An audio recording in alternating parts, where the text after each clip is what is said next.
Hello नमस्कार दोस्तों, स्वागत है आप सभी का एक बार फिर से बिकम टीचर पे। आई होप कि आप सभी बहुत बढ़िया होंगे और आप सभी एकदम आज आनंद में होंगे। जिन भी स्टूडेंट्स को कॉलेज मिला हुआ है सभी को बहुत बहुत शुभकामनाएं। और खासकर इस बार बिकम टीचर से बहुत अच्छे रिजल्ट आए हुए हैं, आप सभी ने देखा भी होगा शॉर्ट्स के माध्यम से। तो इसी बीच में बहुत सारे कन्फ्यूजन है और बहुत सारी चीज़ों को लेकर मन में सवाल भी है। यानी कि हर एक स्टूडेंट्स के लिए ये वीडियो मैं कहूँगा कि ये रहेगा। चाहे वो स्लाइड अप प्रक्रिया हो, चाहे किसी स्टूडेंट्स को कॉलेज अलॉट नहीं हुआ हो, चाहे जिनको कॉलेज अलॉट हुआ हो उसके बाद की प्रक्रिया क्या है। तो यह वीडियो थोड़े बहुत बड़ी हो सकती है, लेकिन हर एक बच्चा को यहाँ पे बारीकी से समझना है और एक-एक मिनट आपके लिए इस वीडियो इम्पोर्टेंट रहेगा। आप इसको स्किप मत कीजिएगा। क्योंकि देखिए, सब कुछ होते हुए भी एक गलती के कारण से क्या होगा कि बहुत सारी चीज़ें आपका फ़ेवर में नहीं हो जाएगा। तो इसमें जिस तरीके से नोटिफ़िकेशन में बातें कही गई है, क्या-क्या कहा गया है, पूरे बारीकी से समझना होगा। तो सबसे पहले मैं बात करूँगा स्लाइड अप की प्रक्रिया पे बात, उसके बाद जिनको कॉलेज अलॉट नहीं हुआ, उसके बाद अलॉट होने के बाद जिनको मिल गया क्या है। एक-एक चीज़ समझिएगा बारीकी से, ठीक है? तो सबसे पहले पहले पॉइंट पे बात करेंगे कि स्लाइड अप जो प्रक्रिया है ये क्या है? थोड़ा ध्यान से समझिए, ठीक है?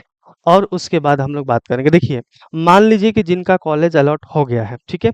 वो चाहे सरकारी हो, वो चाहे प्राइवेट हो, लेकिन प्राइवेट अभी तक देखने को नहीं मिला है, ठीक है? कि जिनको अलॉट हुआ है, ठीक? तो आपको मान लीजिए कि वो कॉलेज आपको दूर है घर से या फिर आपको पसंद नहीं है, सीधे हम बात करते हैं कि आपको वो पसंद नहीं है, तो क्या करेंगे? उसके लिए सबसे पहले ये स्टूडेंट सोच रहे हैं कि हम 18 से 23 तक एडमिशन प्रक्रिया है, ठीक है? और 18 से 23 जुलाई तक भी स्लाइड अप की ही प्रक्रिया है, ये ध्यान रखिएगा डेट, ठीक है? तो बहुत सारे स्टूडेंट ये सोच रहे हैं कि चलिए आराम से स्लाइड अप कर देंगे, आएगा जैसे ही पोर्टल ऑन होगा स्लाइड अप कर देंगे। लेकिन एक चीज़ ध्यान रखिएगा, इसमें करना क्या है स्लाइड अप का? जैसे जो कॉलेज मान लीजिए आपको अलॉट हुआ, कोई भी पटना का कॉलेज अलॉट हुआ, अगर आप चाहते हैं कि आपको सेम डिस्ट्रिक्ट में अपने में नहीं मिला है, तो सबसे पहले डायरेक्ट अगर करना चाहते हैं तो खुद के रिस्क पे होगा। आप क्या कीजिएगा कि आप सबसे पहले जो कॉलेज अलॉट हुआ है वहाँ पे 3000 रुपये जमा करना होगा, ठीक है? 3000 रुपये जमा करके कॉलेज पे आपका नंबर पे पोर्टल पे गूगल कर लीजिए, वहाँ पे फ़ोन नंबर भी दिया होगा, बात कर लीजिए, ठीक है? वहाँ पे जाके करने के बाद पहले सीट अपना बुक कर लीजिएगा। अब ये क्यों मैं बोल रहा हूँ, ठीक है? सीट बुक करने के बाद क्योंकि बाय द वे अगर आपने स्लाइड अप किया, अगर स्लाइड अप करने के बाद मान लीजिए जो चाहते हैं वो कॉलेज नहीं मिला, तो आपका ये जो 3000 रुपये सीट बुकिंग किए हैं, ये आपका यहाँ पे एडमिशन हो जाएगा। अब सवाल ये उठता है कि सर मान लीजिए मैंने 3000 बुक कर दिया यहाँ पे सीट और अगला भी स्लाइड अप किया, तो मेरा नाम आ गया दूसरे कॉलेज में, ठीक है? जहाँ पे मैं चाहता हूँ, जो मेरा मन पसंद है, वहाँ मिल गया, तो फिर तो वहाँ पे भी सर 3000 रुपया लगेगा, ये भी मन में सवाल होगा। तो नहीं, ये 3000 कॉलेज वाले इस कॉलेज को ट्रांसफर कर देंगे, ठीक है? स्लाइड अप प्रक्रिया पोर्टल के बाद जब करेंगे 18 से 23 तक का, तो ये ट्रांसफर हो जाएगा, आपका 3000 रुपया लगेगा। लेकिन जो बच्चे स्टूडेंट्स ये सोच रहे हैं कि मैं डायरेक्ट स्लाइड अप कर दूंगा, मेरा कॉलेज मिल जाएगा और नहीं मिला, तो जो ये सीट बुक नहीं किए हैं ना, तो ये भी जाएगा और फिर आपको दिक्कत हो जाएगा। तो देखिए कितनी छोटी पॉइंट है और ये बारीकी से समझना होगा, ठीक है? डायरेक्ट स्लाइड अप नहीं करना है, ठीक है? तो ये 3000 रुपये आपका यहाँ बच गया।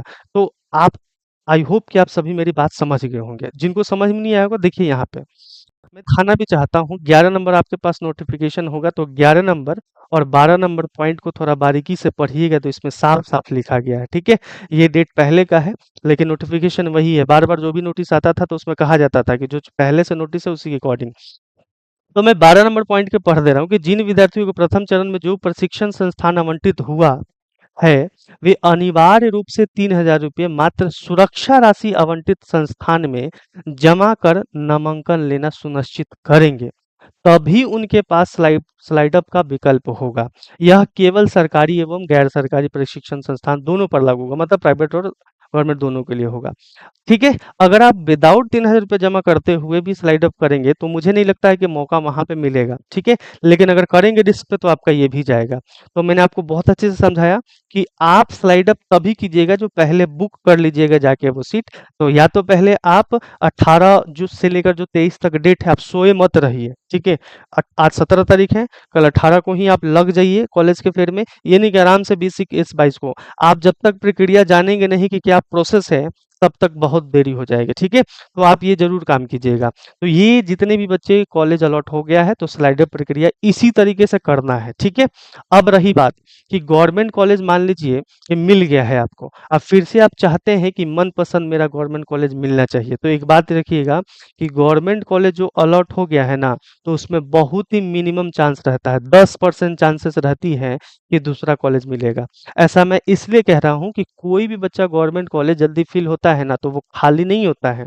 प्राइवेट कॉलेज भले खाली रह जाएगा लेकिन गवर्नमेंट खाली नहीं, तो इसमें चांसेस कम रहती हैं। तो देखिएगा कि अगर मेरे बहुत ज़्यादा समस्या है, कॉलेज जाने में दूर पड़ रहा है या फिर बहुत सारे आपकी जो भी पर्सनल दुविधा है, तभी आप साइड अप कीजिएगा।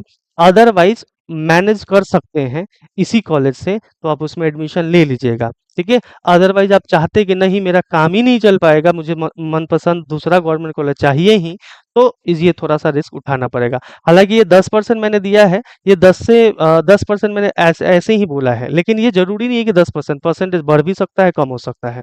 तो ये पूरी स्लाइड अप की प्रक्रिया है, ठीक है? यानी गवर्नमेंट कॉलेज में स्लाइड अप चांसेस बहुत कम रहती है मिलने की, ये बात चीज़ नोटिस रखिएगा। दूसरी बात क्या रखना है कि आपको पहले जाके वहाँ पे सीट बुक किए तभी स्लाइड अप कीजिएगा ताकि आपका दोनों हाथ में लड्डू रहे, ठीक है? समझ गए होंगे?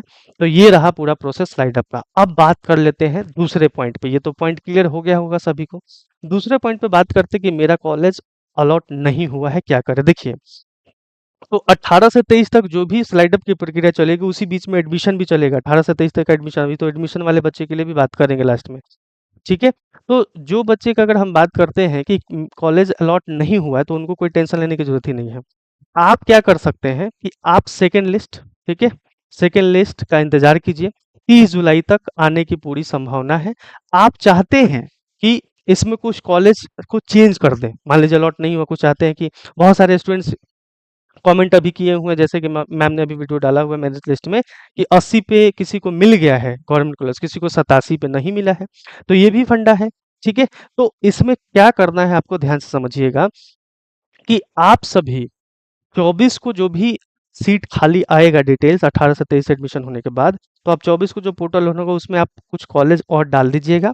अदरवाइज संतुष्ट है कि नहीं इसी में से आना है, तो इंतजार कीजिएगा। अब आ गया कि सर मेरा इतने नंबर पे नहीं आया, उसका तो इतने नंबर पे आ गया, ये क्या समस्या है? तो ये समस्या मैं बताना चाहता हूँ, ठीक है? समझिए इस बात को, ठीक है?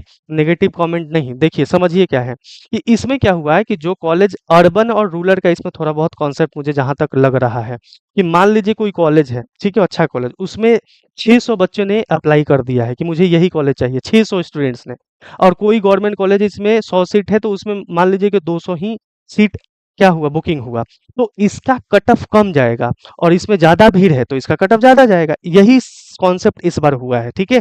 कि जिसके कारण से जो गवर्नमेंट कॉलेज में कम अप्लाई हुआ है, सीट बुकिंग हुआ है, यानी कहने का मतलब अलॉट किए हैं, अप्लाई किए हैं जो बच्चे, तो उसमें कम मार्क्स पे ही हो गया है।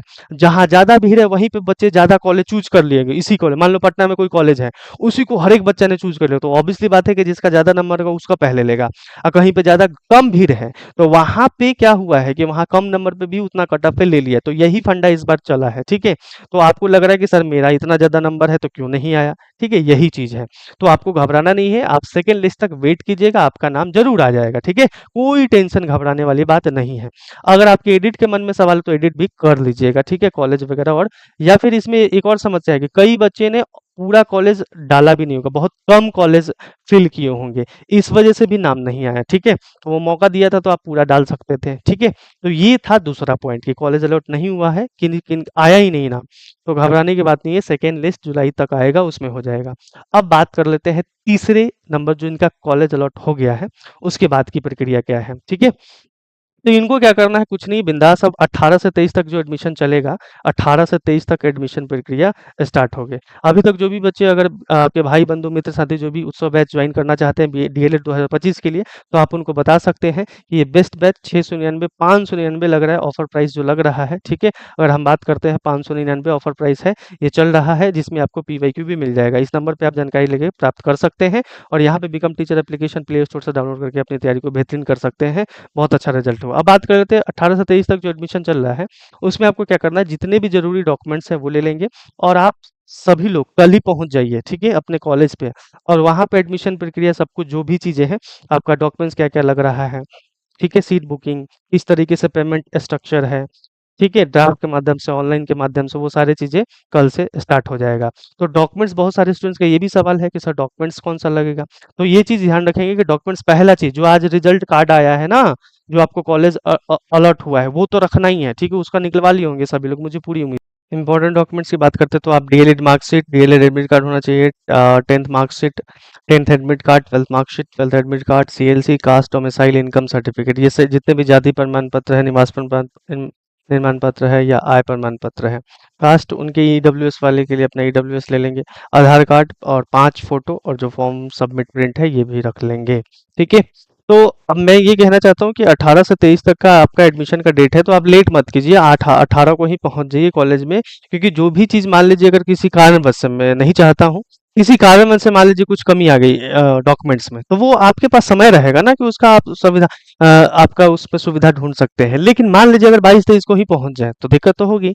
तो जितने भी स्टूडेंट्स को कॉलेज अलॉट हो गया है तो वो देरी ना करें। आप एक और काम कर सकते हैं, जो कॉलेज अलॉट हुआ गूगल करके आप उस पे जो भी नंबर दिया हो गया उस पे आप बात कर लीजिए, ठीक है, कि क्या प्रोसेस है, ठीक है, तो उस पे बात कर लेंगे। तो जितने भी आपके, जो भी स्टूडेंट्स के, हर एक स्टूडेंट के जो भी डाउट था, वो इस वीडियो में पूरा का पूरा, अगर मैं बात करूँ तो इसमें कवर हो चुका है। अगर फिर भी लग रहा है आप सभी को कि इसमें कुछ भी डाउट है, तो आप इस वीडियो के कमेंट कर सकते हैं, और आपको उस पे ज़रूर कुछ ना कुछ उसका रिप्लाई या फिर अनदर जानकारी मिल जाएगी। और जो भी स्टूडेंट्स डीएलएड 2025 की तैयारी करना चाहते हैं तो उत्सव बैच जरूर ज्वाइन कर सकते हैं, ठीक है, एप्लीकेशन बिकम टीचर से ही। ठीक है, थैंक यू सो मच आप सभी का। मिलते हैं अनदर अपडेट में। Bye bye, take care.